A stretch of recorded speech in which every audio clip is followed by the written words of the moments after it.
Ayoko sana na ika'y mawawala. Sino ba naman ako para... Hi guys! Flex ko lang po sa inyo ang aking pong gagawing menu ngayong araw na to po ay mutabag po. Mutabag po, ayan po siya. Ito po yung mga ingredient. Ito po ay kurat.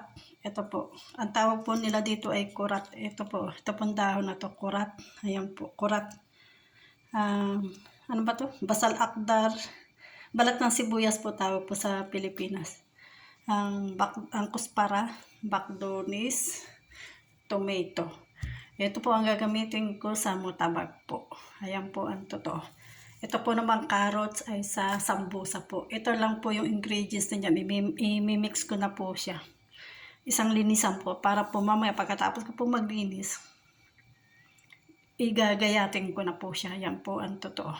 Ang tawag po dito sa lulutuin ko po ay mutabag po. Mutabag po sa Arabic. Hindi ko po alam sa atin sa Tagalog po, sa Pilipinas po. Hindi ko po alam. Ito po naman gagawin ko. Sambusa. Sambusa ang tawag naman po sa atin ay empanada po. Empanada po naman sa Tagalog. Dito po sa Arabic ay sambusa po. Nandun pa po sa rep yung aking pong paglalagyan nito eh. Pero ito po yung lulutuin ko. Ipiplex ko lang po ngayong araw na to.